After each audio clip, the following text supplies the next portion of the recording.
തിക്കായിട്ടുള്ളൊരു gravy പോലെ നമുക്ക് കിട്ടിയിട്ടുണ്ട്. ഇതിലേക്ക് നമ്മളിവിടെ കട്ട് ചെയ്ത് വെച്ചിരിക്കുന്ന ഈ ബ്രെഡിൻ്റെ പീസ് ആഡ് ചെയ്ത് കൊടുക്കാം. ഇനി ഇത് ശരിക്ക് ഒന്ന് മിക്സ് ചെയ്തെടുക്കാം. അതായത് നമ്മുടെ ഈ ഗ്രേവി എല്ലാം ഈ ബ്രെഡിലേക്ക് വന്ന് നല്ല ടേസ്റ്റാണ്. അപ്പം ജസ്റ്റ് സ്ലോ ഹീറ്റ് ഇടുക. അതിനുശേഷം ശരിക്കും മിക്സ് ചെയ്ത് കൊടുക്കുക.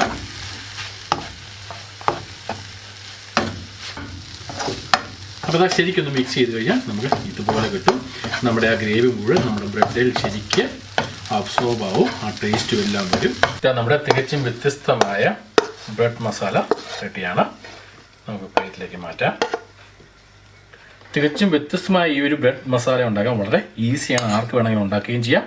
നമുക്ക് പെട്ടെന്ന് ഒരു സന്ദർഭങ്ങളിലോ എന്തെങ്കിലും ഒരു ബ്രേക്ക്ഫാസ്റ്റോ അതല്ലെങ്കിൽ ഒരു ടിഫിൻ ആയിട്ട് കൊണ്ടുപോകാനോ എന്ത് രീതിയിലും നമുക്കിത് ഉണ്ടാക്കിയെടുക്കാം. നല്ല ടേസ്റ്റോട് കൂടി തന്നെ.